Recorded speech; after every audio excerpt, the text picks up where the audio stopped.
अस्सलाम वालेकुम, मैं मोहम्मद काशिफ खान ऑटो डील से आज आपके सामने जिस गाड़ी का रिव्यू लेकर आया हूँ वो है किया ग्रैंड कार्निवल।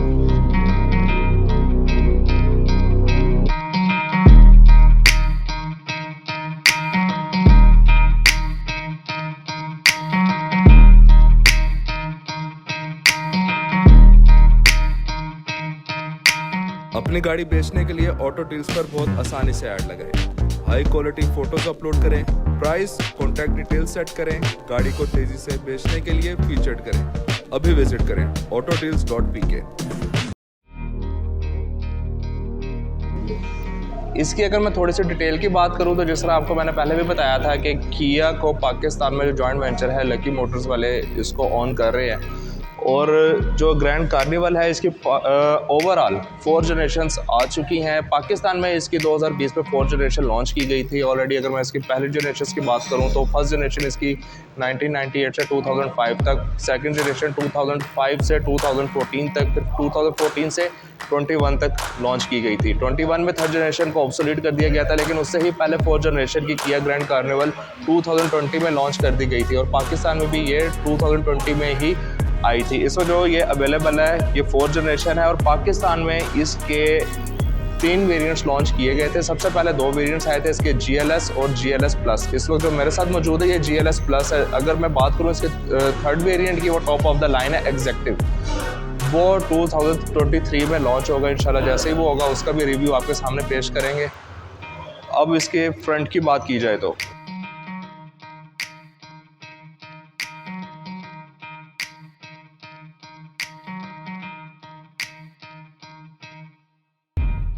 अगर इसके फ्रंट प्रोफाइल की बात की जाए तो जिस तरह आप देख सकते हैं काफ़ी वाइड है और काफ़ी बल्की लुक है इसकी। और इसके बोनट पे आप देख सकते हैं यहाँ पे 2 करैक्टर लाइंस आपके पास आ गई, एरोडायनामिक का काम करती हैं। और इसके बोनट की कर्व्स की अगर मैं बात करूँ, यहाँ पे जो इसके कर्व्स शो हो रहे हैं और साइड पे ये आपको क्रोम की ट्रिमिंग नज़र आ रही है, ये फील दे रही है मुझे जिस तरह आयरन मैन का अगर आप देखें ना स्कल, तो सेम इससे मिलता जुलता है। और अगर इसकी ग्रिल की बात की जाए, यहाँ पे क्रोम की गार्निशिंग हुई हुई है, सेगमेंट्स बने हुए और काफ़ी एग्रेसिव लुक है इसके यहाँ पे आपको बाई बीम प्रोजेक्टर लैंप दिए गए हैं और इधर भी आपके पास हेडलाइट्स अवेलेबल है, यानी कि इसके 2 जगह पे आपके पास हेडलाइट्स अवेलेबल हैं। ये जो आप देख रहे हैं इसकी DRL है, ये इसके साइड इंडिकेटर्स। और अगर मैं इसके नीचे आपको दिखाऊं तो यहाँ पे भी आपको क्रोम की ट्रिमिंग नज़र आ जाती है। फ्रंट पे आपके पास बम्पर पे पार्किंग सेंसर्स आ जाते हैं और यहाँ पे आपके पास फॉग लैंप्स अवेलेबल हैं जिसकी इल्यूमिनेशन काफ़ी हाई है। इसके अलावा यहाँ पे भी आप देख सकते हैं क्रोम की ट्रिमिंग आपके पास इसके डिफ्यूज़र पे आ गई। और ये जो ग्रिल है ये इसकी एग्जॉस्ट के लिए होती है। तो ओवरऑल अगर इसके मैं फ्रंट व्यू की बात करूँ तो काफ़ी बल्की है, किया के लोगों के साथ इसको काफ़ी गुड फील दे रही है। अब अगर इसकी साइड प्रोफाइल की बात करूँ तो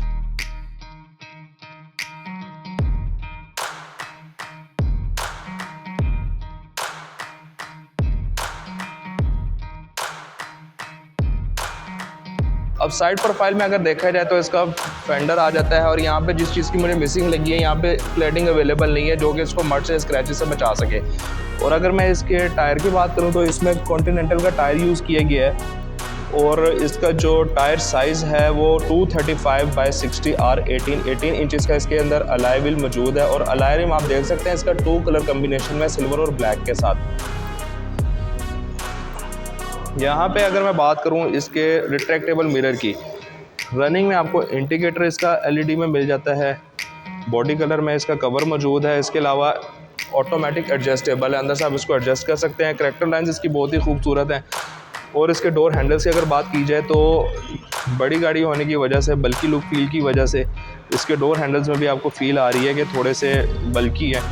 यहाँ पे स्मार्ट की ऑप्शन दी गई है कि आप जैसे इसको प्रेस करेंगे की आपके पास से ऑटोमेटिकली डोर लॉक और अनलॉक हो जाएगा इसका। और ऊपर यहाँ पे आप देख सकते हैं कि क्रोम की ट्रिमिंग इसको एक ब्यूटीफुल फील दे रही है। अब अगर बैक पे इसके मैं स्लाइडिंग डोर की बात करूँ तो स्लाइडिंग डोर इसका ऑटोमेटिक है, आप इसको रिमोट से भी ऑन ऑफ कर सकते हैं। इसके अलावा अगर मैं इसको 1 टाइम जस्ट इसको पुल करूँगा ऑटोमेटिकली ये ओपन हो जाएगा। इसी तरह अगर इसको बंद करना है तो आप 1 टाइम इसको पुल करेंगे तो ऑटोमेटिकली ये क्लोज हो जाएगा। साथ ही नीचे यहाँ पे आपको एक क्लैडिंग नज़र आ जाती है जो कि सिल्वर और ब्लैक के कम्बिनेशन के साथ है। यहाँ पे ये क्रोम आपके पास दिया गया है। साथ ही बैक पे हूँ, यहाँ पे भी आपके पास क्रोम यूज़ किया गया है इसको एक ब्यूटीफुल फील देने के लिए। और यहाँ पे आपके पास एक मिरर आ जाता है जो कि फिक्स्ड है।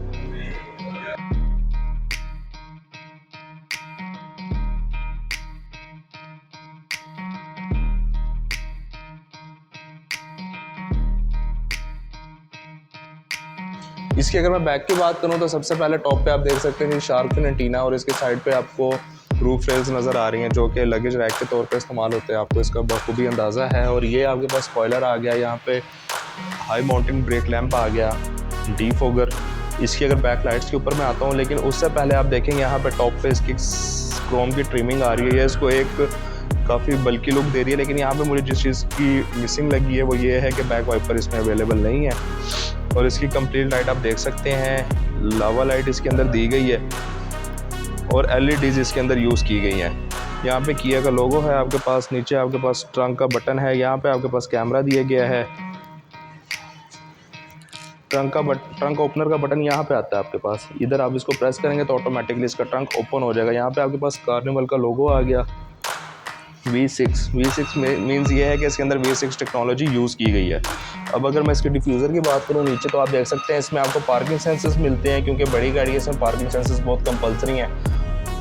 रिवर्स कर रहे हैं, पार्क कर रहे हैं, तो ये बहुत ज़्यादा एक इम्पोर्टेंट रोल प्ले करते हैं। इसके अलावा यहाँ पे आपके पास इंडिकेटर्स आ जाते हैं, ब्रेक लैंप आ जाता है, रिवर्स लाइट, और यहाँ पे रिफ्लेक्टर्स आ जाते हैं। इसका डिफ्यूज़र ये कंप्लीट क्रोम में अवेलेबल है। और यहाँ पे आपको एक बैक साइड पे रियर ब्रेक लाइट दी गई है। इसकी अगर मैं बूट कैपेसिटी की बात करूँ तो 11 सीटर होने की वजह से इसमें जो पीछे वाली सीट्स हैं ना वो फोल्ड करनी पड़ती हैं, तब भी आपके पास इसकी लगेज स्पेस बनती है। अगर मैं इसको ओपन करूँ, इसकी जो लास्ट वाली 2 सीट्स हैं, तो आप देख सकते हैं कि इसकी जो बूट कैपेसिटी है वो 0 हो जाती है। और पीछे वाली सीट ज़्यादातर बच्चों के लिए ही इस्तेमाल हो सकती है, लेकिन पूरा का पूरा अगर आप इसका व्यू देखें अंदर से, सेम लाइक आपको फील होता है कि आप जिस तरह एक जहाज़ के अंदर सफ़र कर रहे हैं। इसके बैक डोर पे आप देख सकते हैं यहाँ पे 2 बटन्स दिए गए हैं। यहाँ पे इसको आप प्रेस करेंगे ऑटोमेटिकली बंद हो जाएगा। अगर आपने इसको ऑटो का सिस्टम ऑफ करना है तो आप इसको प्रेस करेंगे, इसका ऑटो का सिस्टम ख़त्म हो जाएगा।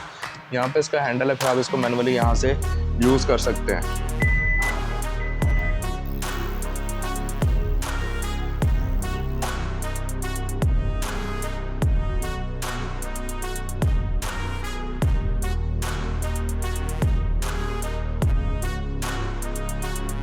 अब अगर इसके स्टीयरिंग की मैं बात करूं तो स्टीयरिंग इसका टेलीस्कोपिक है, आप इसको जिस तरह से चाहें एडजस्ट कर सकते हैं। एक बड़ी गाड़ी होने की वजह से, 11 सीटर होने की वजह से टेलीस्कोपिक बहुत बेहतरीन ऑप्शन होती है, क्योंकि उसकी रीज़न ये है कि स्टीयरिंग डेफिनेटली आपको इसका बाहर की तरफ भी चाहिए तो आप इसको इजीली पुल कर सकते हैं।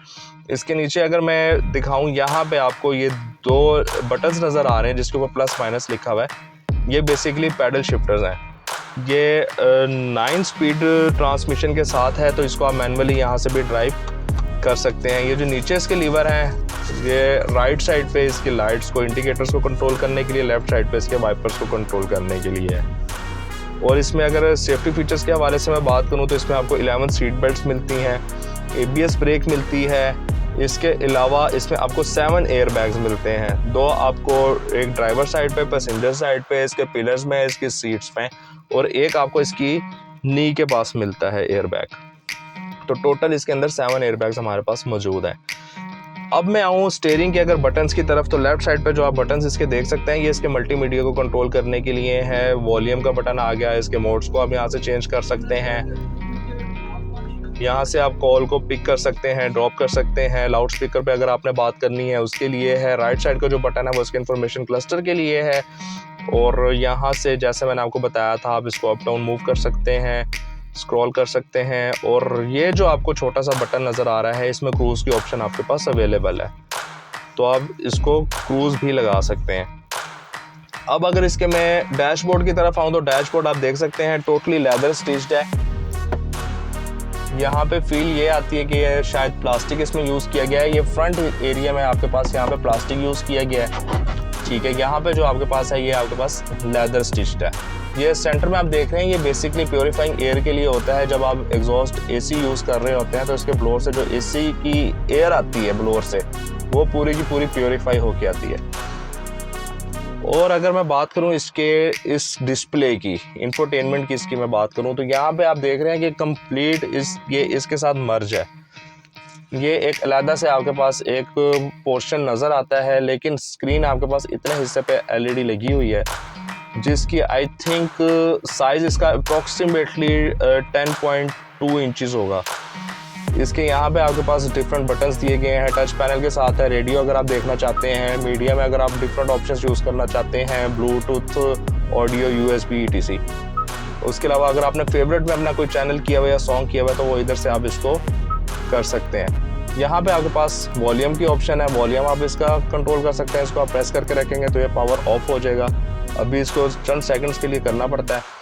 सीक की आपके पास ऑप्शन, ट्रैक, सेटअप, ट्यून अगर आप करना चाहते हैं तो वो भी आप इजीली कर सकते हैं। और अगर इसके एसी वेंट्स की बात की जाए तो एसी वेंट्स में इसकी बहुत चीज़ जो अट्रैक्ट कर रही है बड़ी प्यारी सी, वो इसके सेंटर में आप देख रहे हैं पूरी क्रोम की लाइनिंग नज़र आ रही है। और इसके ये जो वेंट्स के कंट्रोल्स हैं ये भी आप देख सकते हैं क्रोम के अंदर मौजूद है। इसके अंदर आपको 3 कलर का कॉम्बिनेशन दिया गया है, ब्लैक का, ऑरेंज का, और यानी कि इसके कंसोल पे पियानो ब्लैक यूज़ किया गया है। इसका डैशबोर्ड आप देख लें लेदर ब्लैक है। और इधर जो आपके पास कलर नज़र आ रहा है ये हार्ड प्लास्टिक हाई क्वालिटी का यूज़ किया गया है, ग्रे कलर में, ग्रे गार्निशिंग हुई है, बहुत ही खूबसूरत लुक दे रहा है। इसके डिस्प्ले से नीचे मैं आपको दिखाऊं तो यहाँ पे हेजल लाइट की ऑप्शन आपके पास आ जाती है। और ये इसका कंप्लीट एसी का पैनल है जो कि क्लाइमेट कंट्रोल टच के साथ है और डुअल जोन एसी है इसका। यहाँ पे ऑटो की ऑप्शन है, इसको मैं जैसे ही ऑटो पे करूँगा तो यहाँ से मैं इसका ब्लोअर कंट्रोल कर सकता हूँ। ब्लोअर जैसे ही मैं इसका मैनुअली स्लो करूँगा तो ऑटो की ऑप्शन मेरे पास ख़त्म हो जाएगी। जैसे मैंने बताया कि डुअल क्लाइमेट है तो ड्राइवर अपने हिसाब से टेम्परेचर इसका एडजस्ट कर सकता है, पैसेंजर अपने हिसाब से एडजस्ट कर सकता है। अगर आप सिंक्रोनाइजिंग इसकी ऑन कर देंगे तो टेम्परेचर इसका इक्वली अप एंड डाउन होगा। टॉप पे आप देख रहे हैं आपके पास 2 बटन नज़र आ रहे हैं राइट और लेफ्ट साइड पे। ये फ्रंट डिफोगर का है, ये रियर डिफोगर का है।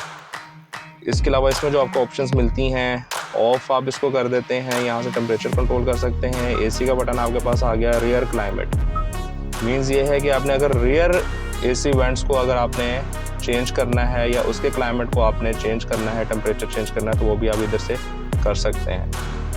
इसके अलावा ये एयर सर्कुलेशन आपके पास आ गई। इससे ही थोड़ा सा नीचे आप आ जाएंगे, यहाँ पे आपके पास चार्जिंग की ऑप्शन आ जाती है, USB पोर्ट दी गई है। इधर आपके पास ऑटो मोबाइल चार्जर की ऑप्शन अवेलेबल है, यहाँ पे आप अपना मोबाइल रख के चार्ज कर सकते हैं। उसके अलावा यहाँ पे भी आपके पास चार्जिंग की USB पोर्ट अवेलेबल है। इसके साथ ही नीचे आप देख सकते हैं इसकी गियर नॉब, जैसे कि अभी रिसेंटली आप देख सकते हैं हैवेल H6 का हमने रिव्यू किया था, उसके अंदर भी गियर नॉब आपको इसी तरह की मिलेगी। ये नॉन कन्वेंशनल है, आपको बहुत कम गाड़ियों में नज़र आएगी, मोस्टली आपको लग्जरी गाड़ियों में ही नज़र आती है। इसमें आपके पास ड्राइव मोड, न्यूट्रल और R यही 2 ऑप्शन नज़र आ रही होती हैं। बट जैसे ही आप इसको रिवर्स की पे करते हैं तो ये बैक कैमरा आप देख सकते हैं। यहाँ पे इसका बैक कैमरा मैं आपको बताता चलूँ कि इसकी जो लाइंस हैं ये डायनामिक है, स्टैटिक नहीं है। यहाँ पे साथ ही आप देखें आपके पास ऑटो पार्किंग की ऑप्शन आ गई, ऑटो ब्रेक होल्ड की ऑप्शन आ गई, ड्राइव मोड्स का बटन दिया गया। ड्राइव मोड्स की अगर मैं इसमें बात करूँ तो इसमें आपको 4 ड्राइव मोड्स दिए गए होते हैं। एक नॉर्मल ड्राइव मोड होता है, इको मोड होता है, स्पोर्ट्स मोड होता है एंड स्मार्ट मोड होता है। नॉर्मल मोड आपको पता है कि नॉर्मली जो आप ड्राइव करते हैं इको मोड पे आपकी फ्यूल की एफिशिएंसी आउटस्टैंडिंग हो जाती है। फ्यूल एफिशिएंसी से याद है, अगर मैं इसकी एवरेज की बात करूं तो with in city approximately 7 to 8 kilometres करती है पर लीटर में। और अगर हाईवे की बात की जाए तो ये 9 to 10 किलोमीटर्स हाईवे पे माइलेज करती है, क्योंकि इसका इंजन 3500 सीसी है। और स्पोर्ट्स मोड जैसे कि आपको पता है कि आपने स्पीड अप करने के लिए, और स्मार्ट मोड ये है कि आप इसको स्मूथ एंड स्मार्टली ड्राइव कर सकते हैं कि अगर आपने इसको लो RPM पे रखना है तो। इसके साथ ही नीचे आपको जो पोर्शन नज़र आ रहा है इसमें आपको मल्टीपल बटन्स नज़र आ रहे हैं, जिसमें आप देख रहे हैं 2 नॉब्स आपके पास दोनों कॉर्नर्स पे दी गई हैं। और इसके ऊपर सीट्स, एक के ऊपर फैन बना हुआ है और एक के ऊपर वेव्स बनी हुई हैं। अगर मैं इसको टॉप अप पे करता हूँ तो ड्राइवर और पैसेंजर साइड की हीटेड सीट्स हो जाएंगी।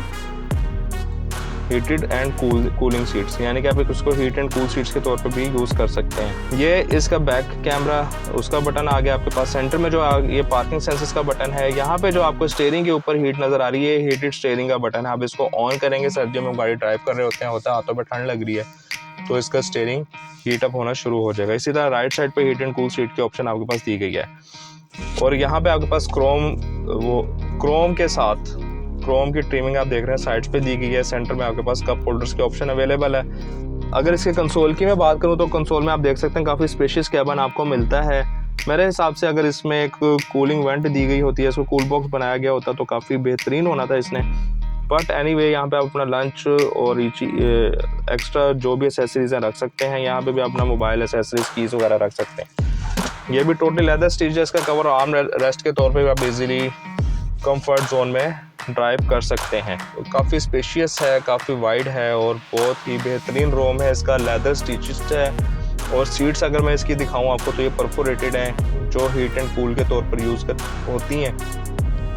टॉप पे अगर मैं इसके आऊँ तो टॉप पे आप देख सकते हैं यहाँ पे आपके पास इसमें डुअल सनरूफ मिलता है। ये आपको एक फ्रंट पे और बैक पे भी आपको इसका सनरूफ मिलता है। इसके अलावा अगर इसके सनवाइज़र की मैं बात करूँ तो सनवाइज़र में आपके पास वैनिटी मिरर मौजूद है और ये लाइट के लिए अलग से आपके पास बटन दिया गया, आप इसको यहाँ से ऑन ऑफ कर सकते हैं। स्टीयरिंग के राइट साइड पे आप देख सकते हैं आपको डिफरेंट बटन्स नज़र आ रहे हैं। इसमें एक सेफ्टी फीचर्स की एडिशन है, वो ये कि इसमें ट्रैक्शन कंट्रोल अवेलेबल है। इसके अलावा नीचे आप देख सकते हैं यहाँ पे डोर के हिसाब से बटन दिए गए हैं कि आप अगर इसका अंदर से चाहें तो इसके साइड डोर्स को कंट्रोल कर सकते हैं, स्लाइडिंग डोर्स को। इसको प्रेस करके रखूँगा तो इसका राइट साइड का डोर ओपन एंड क्लोज हो जाएगा, लेफ्ट साइड का डोर ओपन क्लोज हो सकता है। इसके अलावा अगर इसको प्रेस करके रखूँगा तो इसका ट्रंक ऑटोमेटिकली ओपन हो जाएगा। पावर डोर्स को अगर आप ऑफ करना चाहते हैं तो इस बटन को आप प्रेस कर देंगे, यहाँ पे लाइट आपके पास ऑन हो जाएगी। इसका मतलब ये कि पावर डोर्स इसके ऑफ हो चुके हैं। इसमें एक और बेहतरीन चीज़ ये है कि जैसे ही आप गाड़ी का डोर ओपन करते हैं, मैं अभी आपको करके दिखाता हूँ।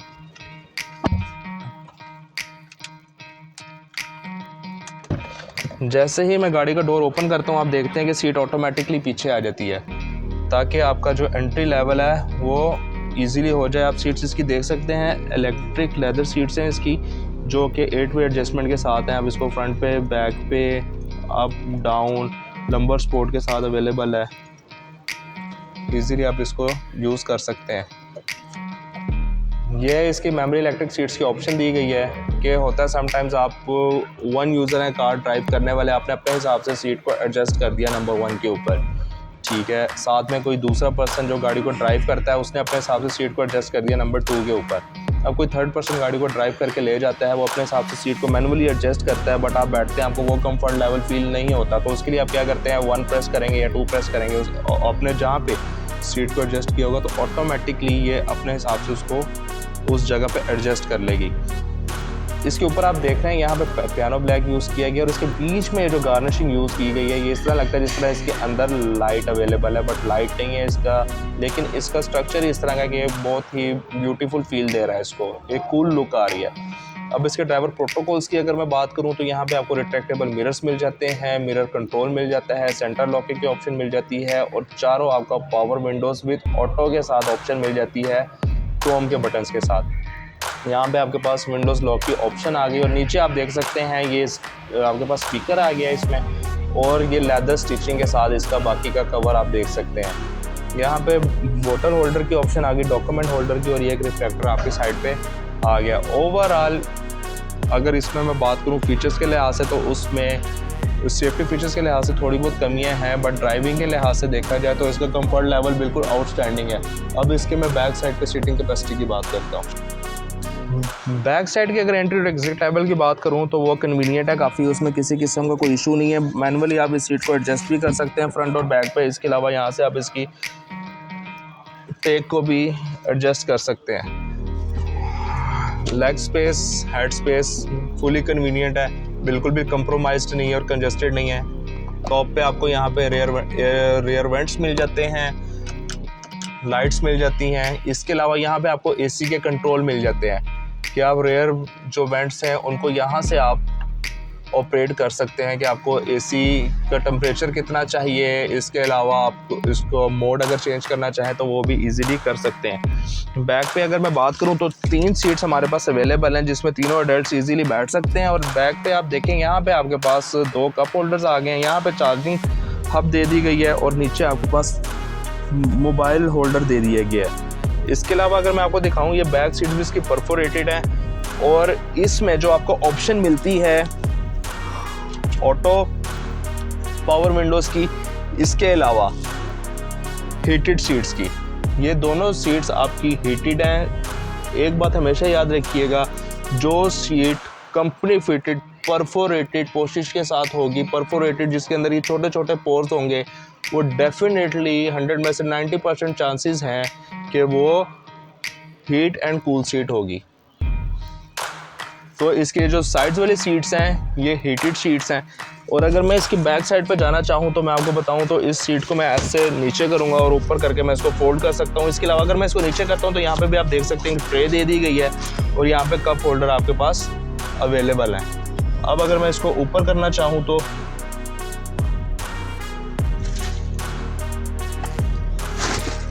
ये सीट फोल्ड हो गई है। अब मैं पीछे जाके आपको दिखाता हूँ कि वहाँ पे लेग स्पेस और हेड स्पेस किस तरह की है। अब इसकी बैक सीट्स की अगर मैं बात करूँ, जैसे कि 11 सीटर है, इसकी मैं 3rd रो में इस वक्त आ चुका हूँ। तो 3rd रो में अगर मैं इसकी लेग स्पेस की बात करूँ और हेड स्पेस की बात करूँ तो हेड स्पेस इसकी बिल्कुल मेरे जैसे बंदे के लिए 0 है। साइड पे आप देखें, यहाँ पे आपके पास कप होल्डर्स आ गए, जो कम्बिनेशन आपके पास आ रहा है ब्लैक और ऑरेंज का आ रहा है, काफ़ी ब्यूटीफुल लुक दे रहा है इसको। और यहाँ पे आपके पास चार्जिंग पोर्ट की ऑप्शन मौजूद है, एयर बैग आपके पास आ गया, लाइट आपके पास आ गई, ठीक है। इसके अलावा आप अगर फ्रंट सीट आपको लग रहा है कि पैसेंजर ने सीट काफ़ी पीछे की हुई है और वो आगे नहीं कर रहा आपके कहने पे, यहाँ पे आपके पास एक लीवर दिया गया है, इसको आप जैसे ही पुल करेंगे तो सीट को आप अपने हिसाब से जहाँ पे कन्वीनियंट है वहाँ पे आप इसको छोड़ दें। इसकी बैक सीट्स भी परफोरेटेड हैं, बट ये हीट एंड कूल के साथ नहीं है। फ्रंट वाली 1st रो एंड 2nd रो दोनों इसकी हीटेड सीट्स हैं। इसके अलावा अगर मैं बात करूं इसकी सेंटर सीट की, तो इसमें भी आपको यहाँ पे ट्रे और कप होल्डर्स मिलते हैं। बैक आपके पास सीट्स हैं जिनका सीटिंग कैपेसिटी बिल्कुल 0 है एडल्ट्स के लिए, तो वो इजीली नहीं बैठ सकते, मोस्टली वो बच्चों के लिए है। इसके अलावा अगर आपको लगता है कि आपके पास लगेज आपका सामान ज़्यादा है तो वो आप इसके अंदर यूज़ कर सकते हैं। यहाँ पे भी आपके पास एयर वेंट्स आ गए हैं जिनका कनेक्शन वो पीछे जो एसी का कंप्लीट फंक्शन दिया हुआ है उसके साथ है। और बैक पे ये आपको सनरूफ मिलता है इसका। तो डुअल सनरूफ इसके अंदर होने की वजह से, 11 सीटर होने की वजह से एक कंप्लीट रूम जो आपको इसका नज़र आता है वो सेम लाइक पैसेंजर कार जिसमें 10 से 11 अफराद हैं फैमिली के, वो इजीली इस गाड़ी को लेके ट्रैवल कर सकते हैं, अपने जर्नी को एंजॉय कर सकते हैं। तो आपको मेरा नहीं ख्याल कि अब मोस्टली आपने देखा होगा कि जो रेंट पे गाड़ियाँ चल रही हैं या जो इस्तेमाल कर रहे हैं तो वो बहुत उनकी रेशो कम हो गई है बनिस्बतन इसके, क्योंकि ये गाड़ियाँ हमारे पास अब इस तरह की आने लग गई हैं जिसमें सीटिंग कैपेसिटी ज़्यादा है तो फैमिलीज़ को एंजॉय कर सकती है। इसकी अगर मैं इंजन की बात करूं तो इंजन में इसके V6 टेक्नोलॉजी यूज़ की गई है जो कि इनलाइन 4 सिलेंडर्स के साथ है, 3500 सीसी। और इसके कैबिन आप इंजन का देख सकते हैं कि स्मार्टली हर चीज़ को फिट किया गया है। और इसका जो इंजन है वो 268 हॉर्स पावर प्रोड्यूस करता है और जबकि 328 न्यूटन मीटर टॉर्क प्रोड्यूस करता है। इसके बोनट के नीचे आप देख सकते हैं यहाँ पे आपको काफ़ी शाइनिंग ब्लैक नहीं नज़र आ रहा, डल ब्लैक नज़र आ रहा है। उसकी रीज़न भी मैं आपको बताता हूँ। और यहाँ पे आपको ये शीट नज़र आ रही है, ये बहुत ज़रूरी है, कंपलसरी है, बोनट को हीटअप नहीं होने देती। तो ये जो आप इसके चारों नॉब्स देख रहे हैं, ये नीचे यहाँ पे आप सेगमेंट्स देख रहे हैं डिफरेंट, यहाँ पे इसको टेक देते हैं जिसकी वजह से बोनट इसका थोड़ा सा ऊपर की तरफ रहता है और ये लॉक है ये इसके अंदर एडजस्ट हो जाता है। तो ये काफ़ी इसके अंदर एक प्लस पॉइंट है। लेकिन जो अगर इसके तो एक छोटे से नेगेटिव पॉइंट की बात करूँ, जितनी बड़ी ये गाड़ी है और जितना इसका बोनट हैवी है उसके अकॉर्डिंगली इसके अंदर हाइड्रोलिक शॉक्स होने चाहिए थे, क्योंकि जब मेरे जैसा कमज़ोर बंदा इसको उठाता है तो उसको खलियाँ पड़ जाती हैं। तो इस चीज़ का ख्याल करना चाहिए। इसकी अगर डायमेंशंस की और प्राइस की बात करूं तो अभी जो है हमारी वेबसाइट विजिट करें autodeals.pk, वहाँ पे जाके आप इसकी फर्दर डिटेल्स देख सकते हैं। और इस वीडियो से मुताल्लिक किसी किस्म का कोई क्वेश्चन हो, कोई सजेशन हो जो आप देना चाहते हो, कमेंट में हमें लाजमी बताइएगा। हमारे चैनल को लाइक करें, सब्सक्राइब करें, शेयर करें, बेल आइकन को लाजमी प्रेस करें ताकि हमारी आने वाली वीडियोस आप तक आसानी से पहुंच सकें। और हमें अपने कमेंट से लाजमी सजेस्ट करते रहा करें कि किसी चीज़ की कोई कमी रह गई हो या कोई चीज़ मिस हो गई हो तो लाजमी उसको हमें बताया करें। इंशाल्लाह मुलाकात होगी आपके साथ नेक्स्ट वीडियो में। इजाज़त दीजिए, अल्लाह हाफिज़।